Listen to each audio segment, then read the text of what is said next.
하나님 말씀 봉독합니다. 마가복음 15장 21절에서부터 27절까지 우리 교독하도록 하겠습니다. 마가복음 15장 21절에서부터 27절까지입니다. 제가 먼저 봉독합니다. 마침 알렉산더와 루포의 아버지인 구레네 사람 시몬이 시골로부터 와서 지나가는데 그들이 그를 억지로 같이 가게 하여 예수의 십자가를 지우고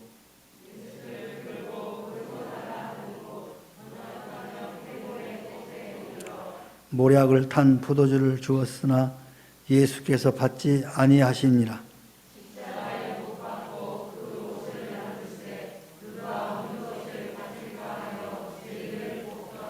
때가 제3시가 되어 십자가에 못 박으니라. 다 같이 강도 둘을 예수와 함께 십자가에 못 박으니 하나는 그의 우편에 하나는 좌편에 있더라. 아멘. 할렐루야. 우리 옆 사람과 인사합니다. 축복합니다. 사랑합니다.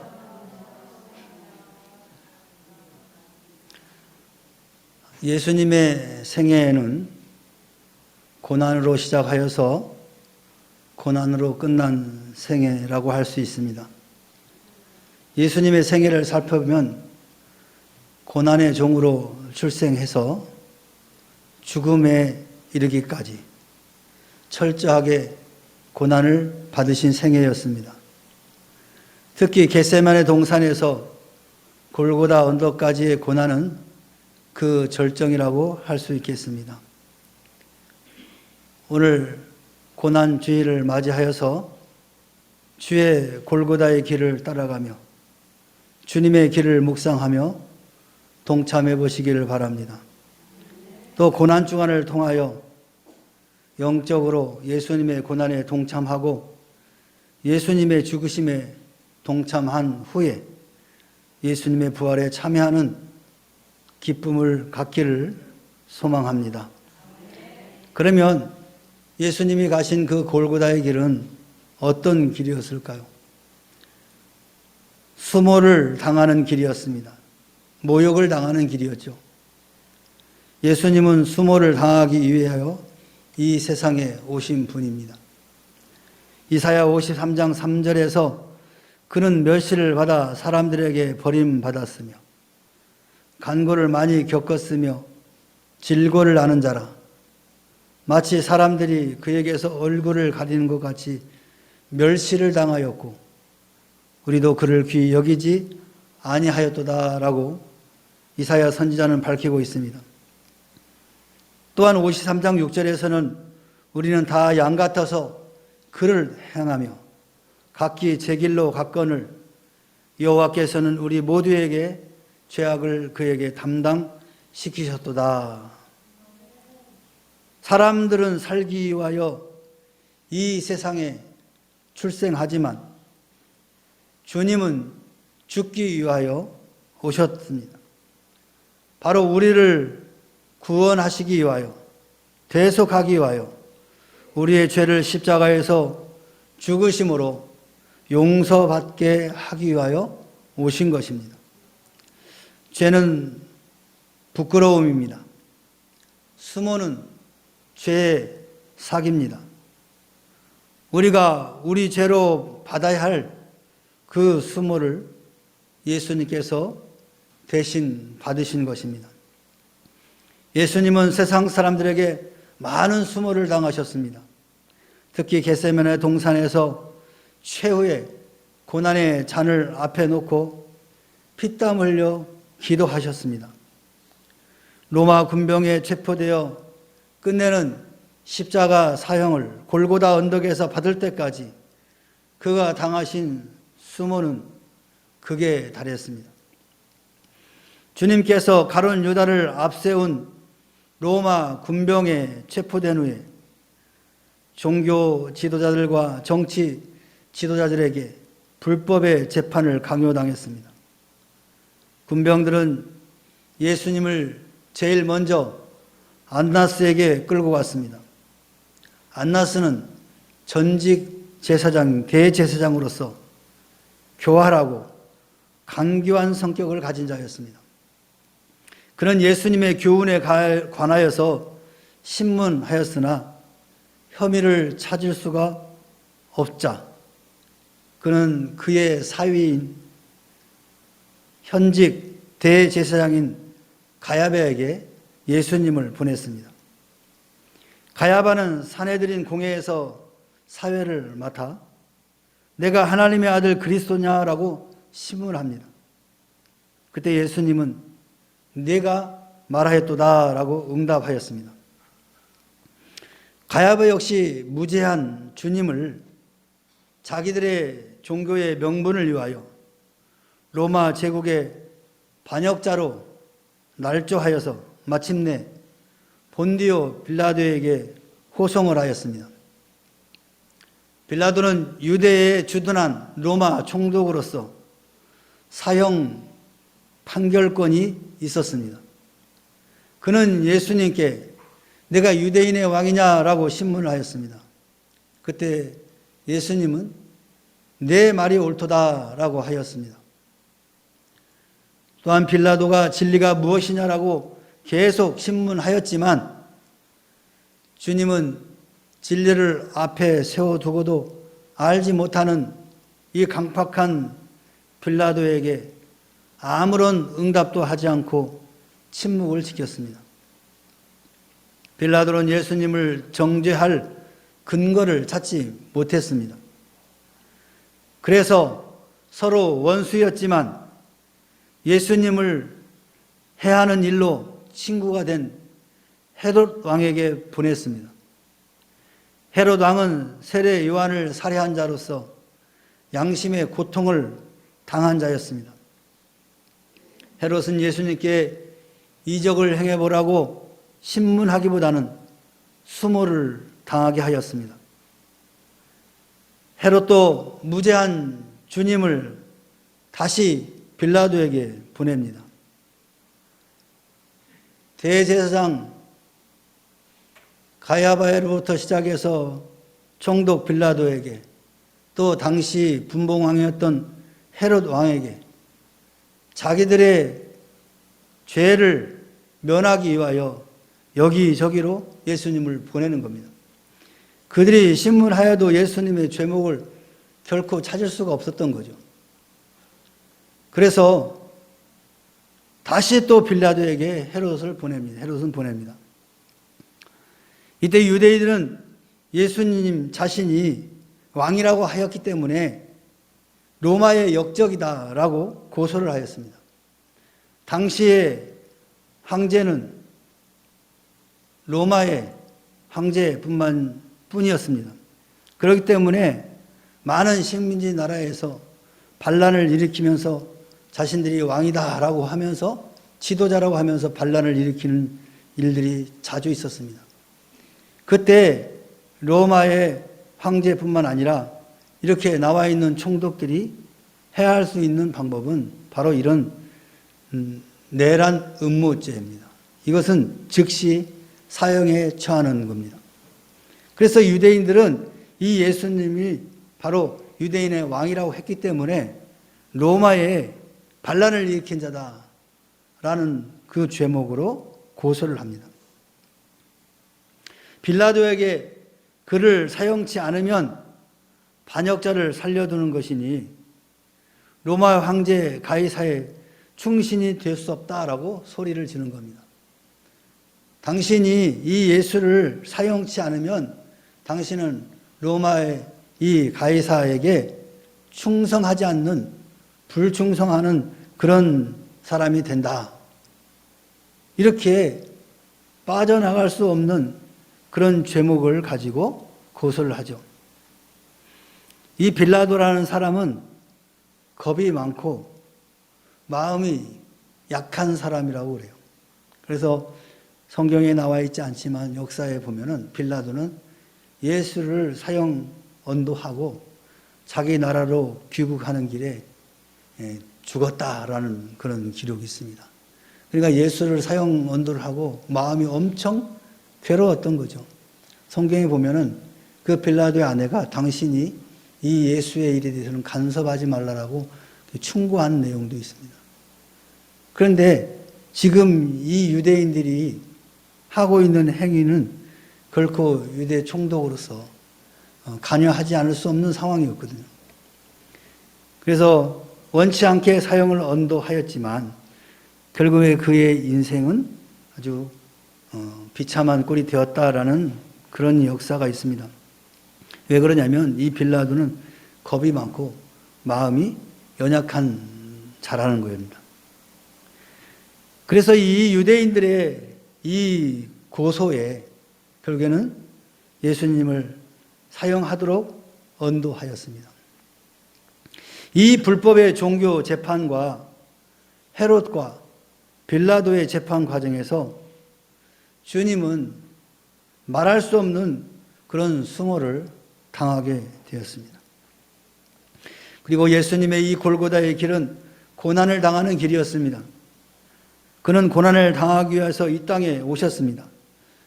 이사야 53장 4절 6절에 그는 실로 우리의 질고를 지고 우리의 슬픔을 당하였거늘 우리는 생각하기를 그는 징벌을 받아 하나님께 맞으며 고난을 당한다 하노라. 그가 찔림은 우리의 허물 때문이요 그가 상함은 우리의 죄악 때문이라. 그가 징계를 받음으로 우리는 평화를 누리고 그가 채찍에 맞음으로 우리는 나음을 받았도다. 우리는 다 양 같아서 그릇 행하며 각기 제 길로 갔거늘 여호와께서는 우리 모두의 죄악을 그에게 담당시켰도다. 이사야 선지자의 예언입니다. 고난 역시 죄의 삭스입니다. 예수님도 죄 없이 우리들의 죄 때문에 고난 당하신 것입니다. 우리가 우리의 죄 때문에 마땅히 당한 고난을 대신 당하여서 우리 예수님께서 지신 것입니다. 예수님은 겟세마네에서 골고다까지 가장 혹독한 고난을 당하셨습니다. 겟세마네 동산에서 십자가 고난의 잔을 앞에 놓고 기도하실 때 피와 땀을 흘렸다라고 말씀하고 있습니다. 누가복음 22장 44절에 예수께서 힘쓰고 애써 더욱 간절히 기도하시니 땀이 땅에 떨어지는 핏방울같이 되었더라. 빌라도의 법정에서 골고다 형장까지 이 고난의 길은 고통 없이는 못 가는 길입니다. 채찍으로 쳤습니다. 또 손바닥으로 때렸습니다. 끝내 십자가에 처형되셨습니다. 가시 면류관을 쓰시고 허리에 창을 맞아 찔려 온 몸에 물과 피를 흘리셨습니다. 이 모든 고난은 예수님 자신을 위한 것이 아니라 오늘 이 시간 하나님 앞에 예배드리는 저와 여러분을 위한 고난이었던 사실을 기억하시기 바랍니다. 그리고 이 고난의 길은 결국에는 죽임을 당하는 길이었습니다. 예수님은 저주의 죽음을 당하기 위하여서 이 세상에 오셨습니다. 이사야 53장 7절에서 11절에 보니까 그가 곤욕을 당하여 괴로울 때도 그의 입을 열지 아니하였으며 마치 도살장으로 끌려가는 어린 양과 털 깎는 자 앞에 잠잠한 양같이 그의 입을 열지 아니하였도다. 그는 곤욕과 신문을 당하고 끌려갔으나 그 세대 중에 누가 생각하기를 그가 살아있는 자들의 땅에서 끊어지는 것이 마땅하다. 내 백성의 허물 때문이라 하였으리요. 그는 강포를 행하지 아니하였고 그의 입에 거짓이 없었으나 그의 무덤이 악인들과 함께 있었으며 그가 죽은 후에 부자와 함께 있었도다. 여호와께서 그에게 상함을 받게 하시기를 원하사 질고를 당하게 하셨은즉 그의 영혼을 속건제물로 드리기 이르면 그가 시를 보게 되며 그의 날은 길 것이요 또 그의 손으로 여호와께서 기뻐하시는 뜻을 성취하리로다. 그가 자기 영혼에 수고한 것을 보고 만족하게 여길 것이라. 나의 의로운 종이 자기 지식으로 많은 사람을 의롭게 하며 또 그들의 죄악을 친히 담당하리로다. 이렇게 사도 이사야 선지자는 자신의 죽음을, 예수님의 죽음을 예언하신 것입니다. 누가복음 13장 33절에 오늘과 내일과 모레는 내가 갈 길을 가야 하리니 선지자가 예루살렘 밖에서 죽는 법이 없느니라. 예수님은 예언하신 대로, 이사야 선지자가 예언한 대로 십자가에 죽으셨습니다. 이 죽음은 자연사나 우발적으로 일어나는 그런 사망이 아니라 대속사요, 구속사였습니다. 근본적으로 죄의 문제를 해결한 그런 죽음이었습니다. 골고다의 길은 끝내 운명하심으로 끝났습니다. 십자가상에서 6시간가량 고난을 당한 후 우리를 위하여 운명하셨습니다. 마가복음 15장 25절 33절에 보니까 때가 제3시가 되어 십자가에 못 박으니라.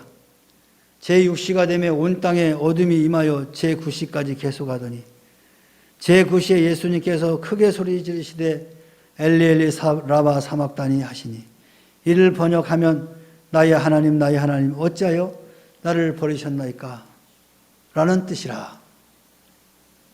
예수님께서 큰 소리를 지르시고 숨 쉬셨다 그랬어요. 이에 성소 휘장이 위로부터 아래까지 찢어져 둘이 되었다라고 마가는 그렇게 기록하고 있습니다. 예수 그리스도의 십자가에서 피 흘려 죽으심은 우리를 죄에서 연속적으로 구속해 주기 위한 죽음이었습니다. 그 증표로 성소와 휘장을 갈라 놓으신, 성소의 휘장을 갈라 놓으신 것입니다. 그리하여 예수 그리스도 이름 의지하여 하나님의 은혜의 보좌 앞에 담대히 나갈 수 있도록 우리에게 구속의 은혜를 베풀어 주신 것입니다. 우리로 하여금 성소에 들어갈 은혜를 베풀어 주신 것입니다. 은혜의 보좌 앞에 담대히 나아갈 수 있도록 우리에게 길을 열어 주신 것입니다. 사랑하는 성도 여러분, 주님이 당하신 이 수모와 고난과 죽음의 효과가 오늘 이 예배에 참여한 우리 모두에게 넘치시기를 주님의 이름으로 축원합니다. 축원합니다. 우리 찬양 하나 합시다.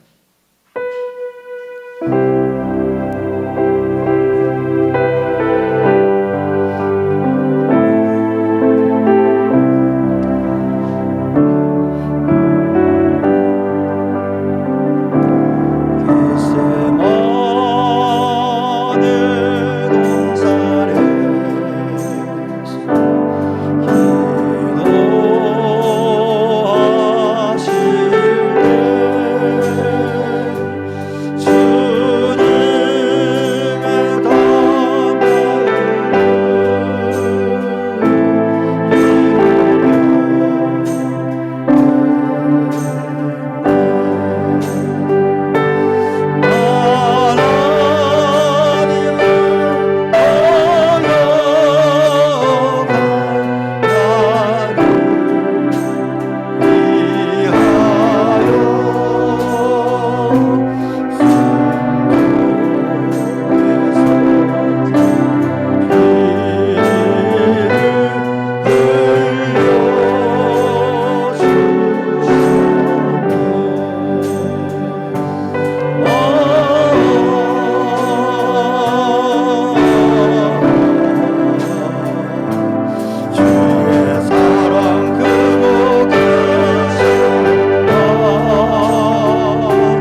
겟세마네 동산에서 땀방울이 빗방울이 될 정도로 기도했습니다. 가시관을 쓰시고 채찍맞아 온몸이 피투성이가 되었습니다. 손과 발 옆구리가 창에 찔려 온몸에 물과 피를 다 쏟으셨습니다. 이는 저주받아 죽어 마땅한 우리를 구원하시고자 하는 하나님 아버지의 사랑과 예수 그리스도의 사랑의 결과입니다. 이 시간 잠시 피 흘려 죽으시는 예수 그리스도의 대속의 사랑을 감사하며 결단하는 시간을 갖길 바랍니다. 기도합시다. 사랑의 하나님, 우리를 사랑하시사 독생하신 예수 그리스도를 믿다고 인간의 몸으로 보내시고 수모와 모욕과 고난과 죽음에 이르기까지 우리를 구속하고 주시고 자녀 삼으시고 그의 사랑과 그의 다시 한번 오늘 우리가 감히 하나님의 아버지를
이제는 우리 구주 예수 그리스도의 은혜와 하나님 아버지의 무한하신 사랑과 성령님의 내주 임재 교통하심이 오늘 주의 말씀을 통하여 골고다의 길을 향하신 예수 그리스도의 그 깊은 사랑을 마음에 담고 일생을 그렇게 살기로 다짐하고 돌아가는 사랑하는 주의 자녀들 심령회와 저들의 가정과 직장과 사업과 생업의회와 그리고 이 나라와 이 민족과 교회 위에 지금으로부터 영원토록 함께 있을지어다. 아멘.